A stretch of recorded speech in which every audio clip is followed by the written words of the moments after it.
Hi, welcome back and welcome to another reading. This is, as the title states, the general reading for those of you who have a Cancer, Sun, Moon, or Rising. And if you don't have one of those placements and it's a title or the thumbnail that led you to click onto this video, like we always say, stick around. There's a reason why you're here.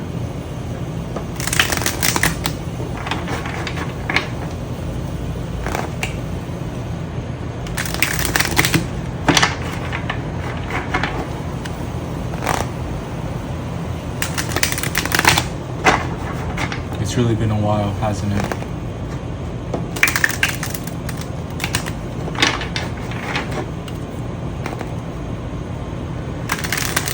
I can feel that you've been waiting.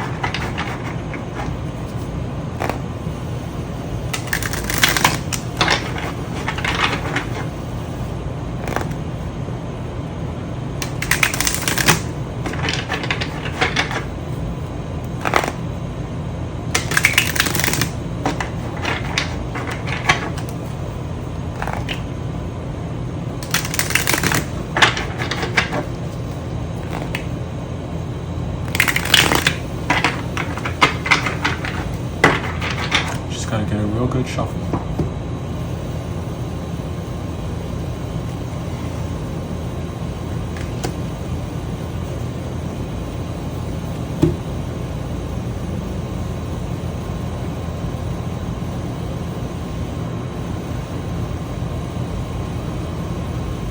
Maybe you've been looking for the reason why. Why the things that have been happening are happening, why you feel the way you feel. There's some kind of situation right now that just makes no sense to you.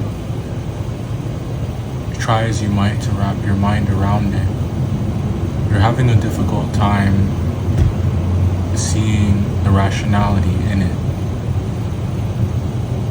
understanding the perspective, understanding the motivation, understanding the why behind it. That has something to do with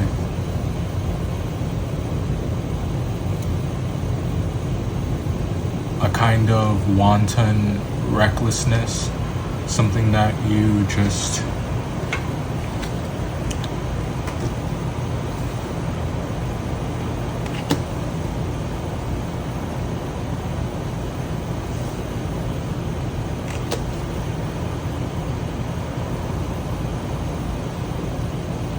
how can they be happy? How can they be satisfied? How can this be what they want for themselves, what they want for their life?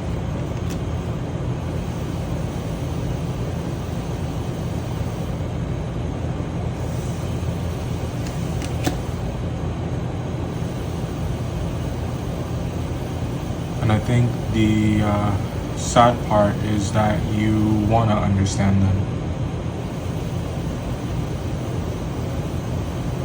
You want to get where they're coming from. You want to try here.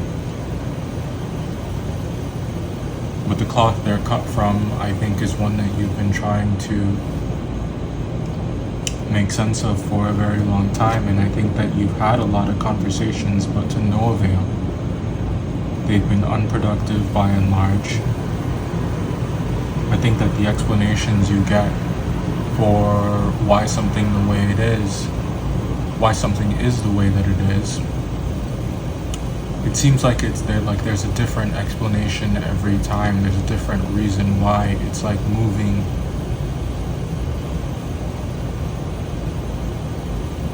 goalposts. And it reads like goalposts or finish lines to me, because the reason why we seek to understand, the reason why we ask questions is because we want to make it better. We want to be better. We want to be comfortable. So when you openly and honestly ask someone what's going on and you try to understand what they need, and they give you an answer, And then you give them what they need. You create that space, you create that environment, and then the same thing happens again. It feels like the finish line has been moved. The obstacle course has changed. And it might seem at times like this person doesn't want to be understood. Trying to figure them out is driving you crazy.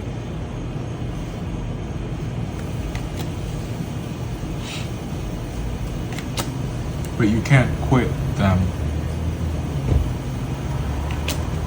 You're not the kind to give up when your heart is involved. Especially if this person is a Leo, with whom you have history with. And for some of you, the prospect of a potential, of a future with that has a lot of potential.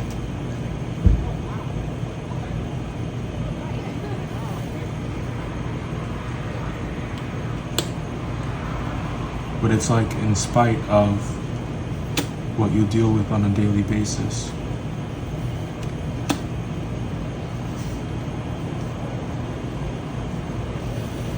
And the crumbs you get. And the excuses you are forced to listen to. After a while, the explanations mean close to nothing. They just don't really do it for you anymore, and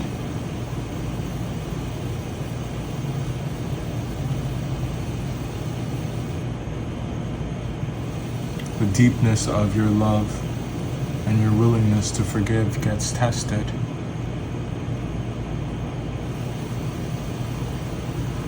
You know, what are you able to look past?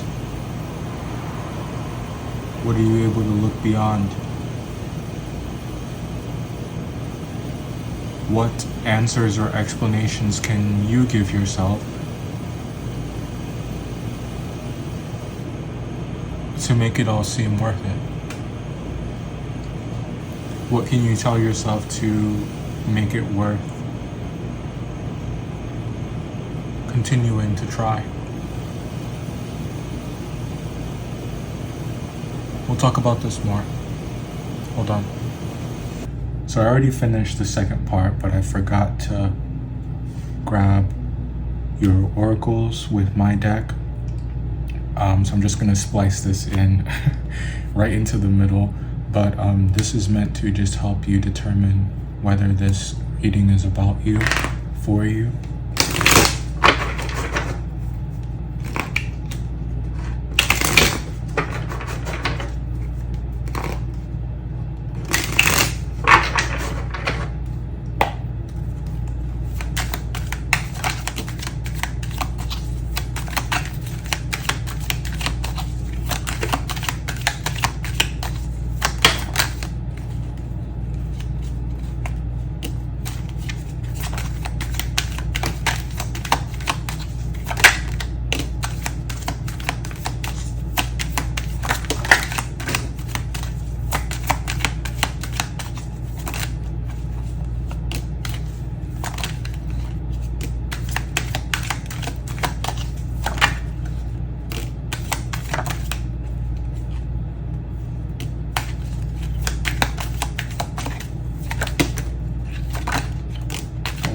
One more.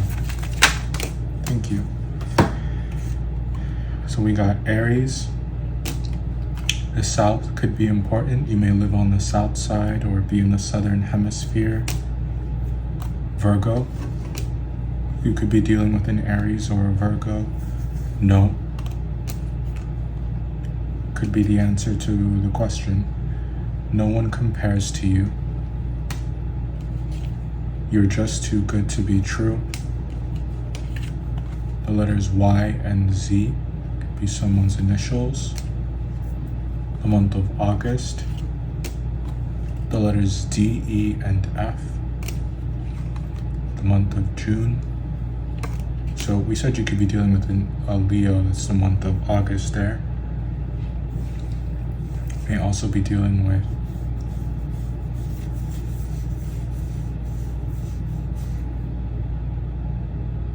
hearing Libra, the number 8, and courage.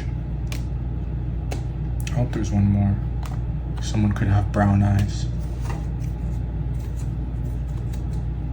Alright, so on to the reading. Hi Cancer. Welcome back and welcome to the second part of your reading. The first part I did a few days ago, and I've been thinking about your cards ever since. I could sense that there was a lot going on and a lot that I just didn't understand, and I was so mystified. By the time I finished that first part, I just had to walk away from these cards, and I'm back and I'm ready to talk about these now. And we'll start up here with the Devil card, the Page of Pentacles, and the Nine of Cups. The Devil card here in this context to me represents a kind of carnality. It represents something very hedonistic, but also very based in the way that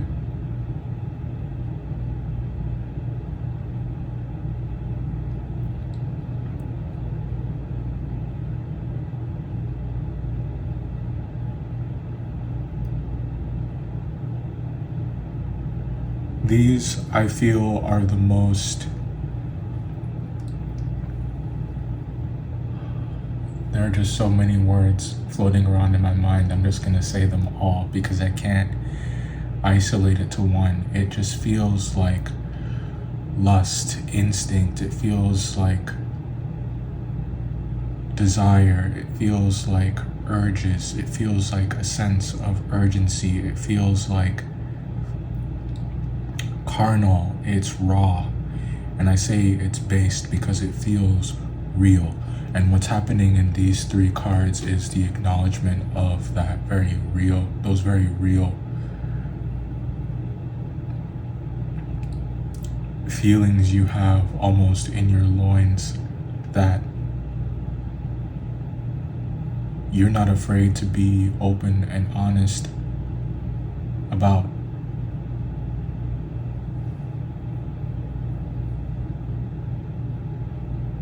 It is so powerful and so intense, and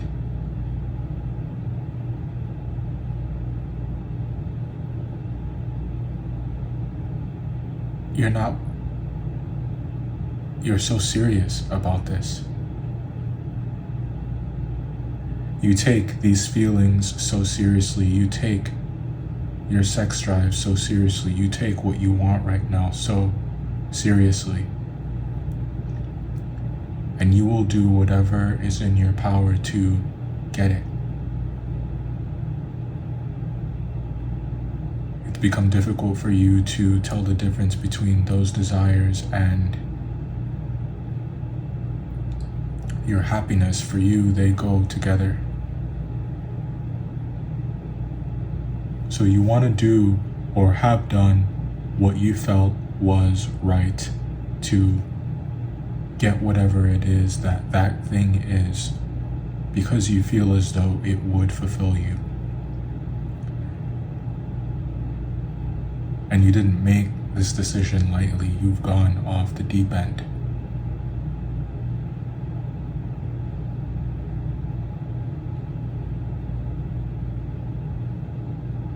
You have immersed yourself in this feeling. And you know when you give yourself a pep talk and you just talk yourself into something until you're confident enough to go after it? That's what's happening here. And it gets to the point where you tell yourself that you'll never be at peace until you try. To live life without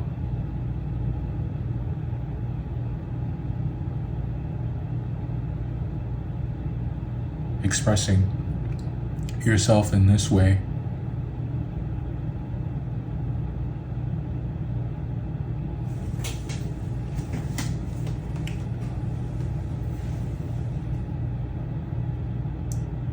I don't know that that's a world you want to live in. And I don't know that that's a life you want to live. So you talk yourself into something here. And you build up the confidence to stand up straight, stick out your chest, and say whatever it is you feel like you need to say to this very appealing and attractive person.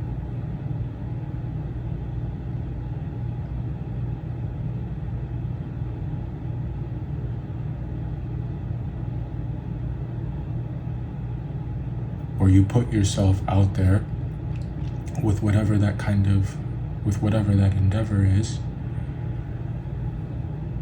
and it doesn't work out for you. I'm talking about the Three of Swords, the Strength card, and the Ten of Cups now.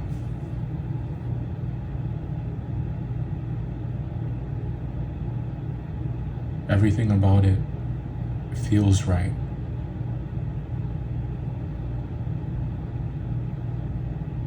And I'm sorry that it worked out this way, because I know that you didn't make this decision lightly. I know that you didn't choose to take these steps without thinking them through. I know how careful you are where your heart is concerned. And that's why it just hurts so much.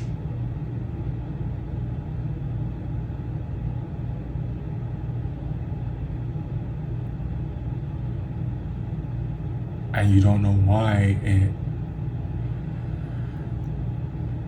is going like this, or why it had to be like this, or why it's being handled like this, and why you find yourself here again.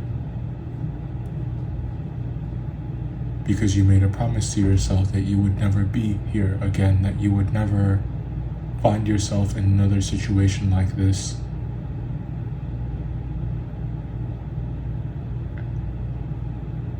Especially with someone you care about so much and respect.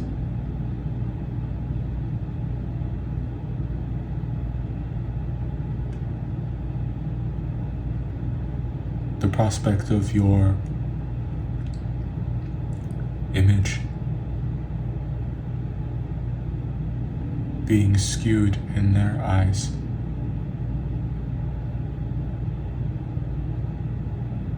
is what hurts the most, more so than being told no, more so than not being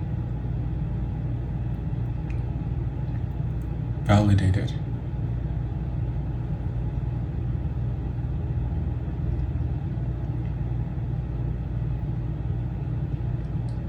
So how can you come back from this, and how do you save face?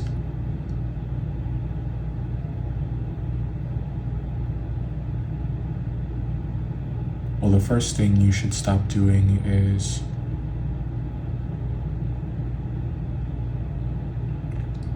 crying. Don't beg. Don't borrow.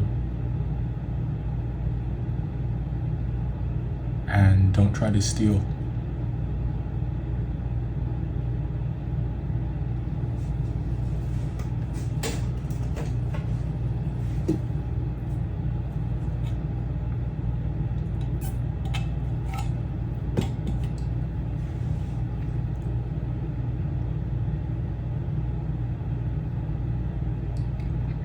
What I want to say is that I don't think that it's your fault. I don't think that it's your fault. I think that when someone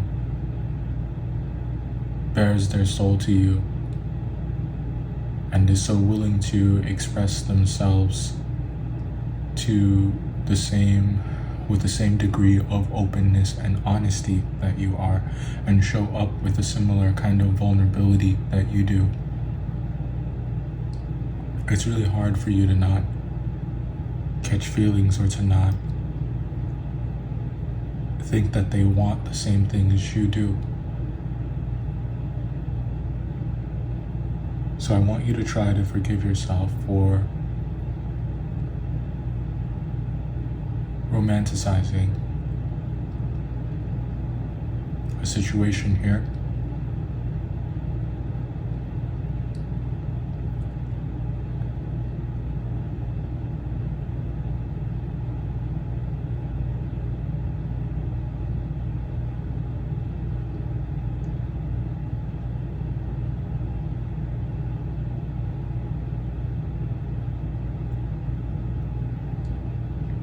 And try to be satisfied with what you do have.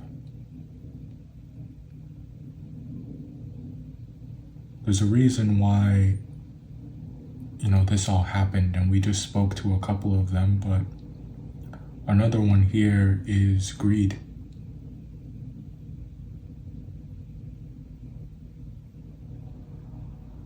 You're eating with your eyes. When you go to a restaurant and you look at the menu, and there's some things on there that you've never heard of before, and everything sounds good, and you just start ordering. There's only so much you can eat. You can only eat until you're full. And the fact of the matter is, you have something beautiful on your plate already.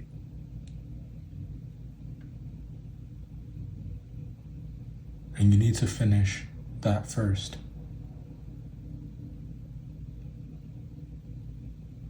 You need to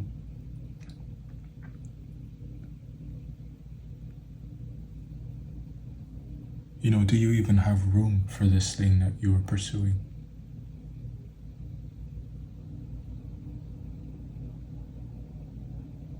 And I think that you trick yourself into thinking that you do, because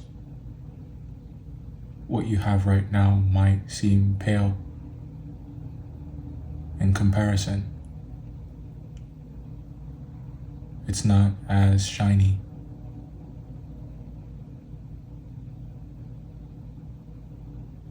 There's a movie that Tyler Perry has called Why Did I Get Married? And in this movie, they talk about the 80-20 rule. I don't think that it's something that Tyler Perry created, but its use in that movie is what comes to mind. So in that movie, you have, I want to say her name is Sheila. Sheila is one of the married couples, and she's overweight. And she's in this marriage with this monster of a man, if you can call him that, who makes her feel like shit for her weight. He's constantly cracking all these jokes and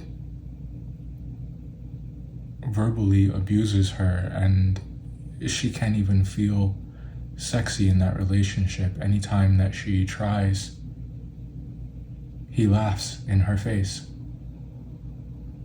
How dare you feel beautiful in your own skin and put on lingerie and think that I, as your husband, am going to want you when you look like that? These are the kinds of things that he's saying to her. So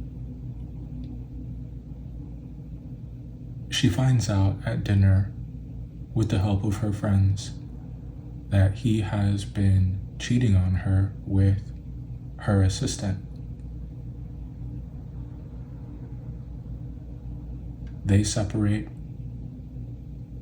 Sheila falls in love and gets involved with, the park ranger. They develop a very beautiful, loving relationship. This man loved her as she was and would work out with her. They would work out together, got healthy together.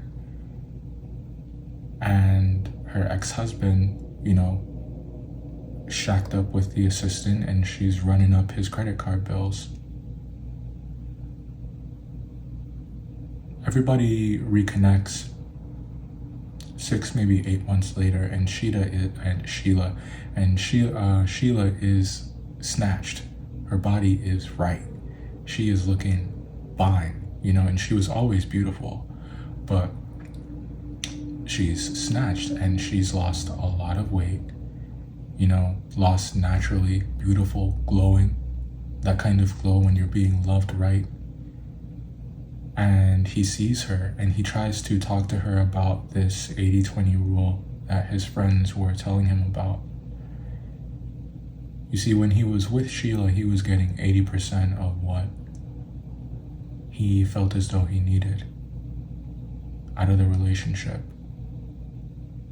Someone loving, someone kind, someone supportive, someone, who waters you, someone who uplifts you. But that 20% being missing, which, we as the viewers have been made to believe is the physical attraction to her because of her weight, he found elsewhere. He found that in the assistant. So because he didn't have that 20%, it looked really good, tempting to the point where, I know this is really long-winded, but it's relevant. Tempting to the point that he was willing to betray her in this way to get that 20%. And now he's with this woman who doesn't cook, doesn't clean, is not nearly as supportive, not nearly as spiritual, not nearly as beautiful. All she knows how to do is swipe a credit card. His credit card. So he abandoned the 80% for the 20% that looked good. And tried to win Sheila back when they run into each other because he realized what he lost. So to connect this to your reading, and we're talking about finishing what's on our plate first, what we're really talking about is being grateful for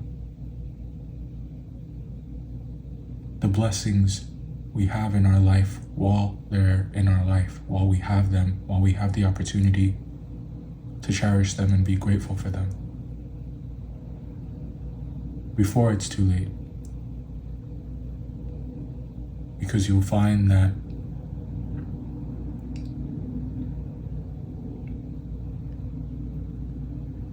those things that you abandoned or that you want to abandon for some of you, or that you aren't taking as seriously for some of you,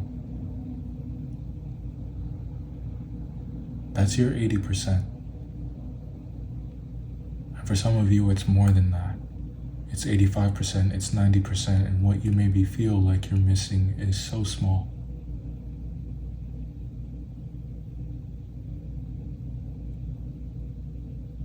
One man's trash is another man's treasure, as they say.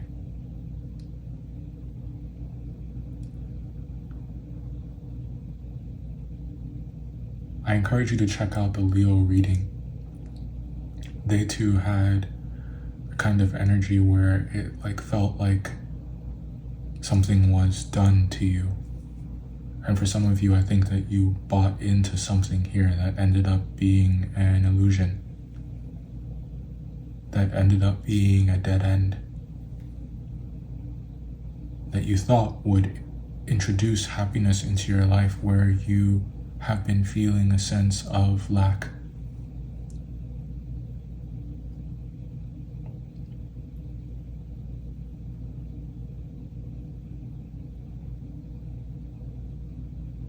And what it's about right now is about practicing some self-preservation by not begging. Have some pride. Have some self-respect. And accept no as an answer. Because there is more good stuff in your life, stuff that is better for you. And that thing that you wanted that you didn't get, you'll forget about it with time. I just think that you really want it because you can't get it, or because you've wanted it for so long and you got so excited about finally being honest or finally having the courage to go after it. And that's all well and good. I commend you, because I don't think that it was easy practicing restraint and being disciplined. It never is. And you slipped up. But now you need to get back into your disciplined groove, Find your strong self again. Whatever it was that kept you on the right path for as long as it did, find that again. And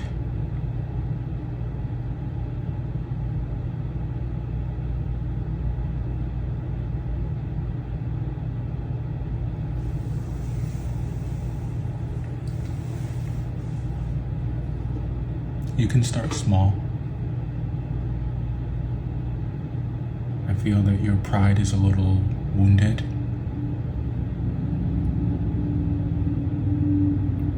But try your best to swallow it and accept this outcome. I think this is some bitter medicine, but it's good for you. Thank me later. I hope you found this helpful, and I hope to see you in the next one.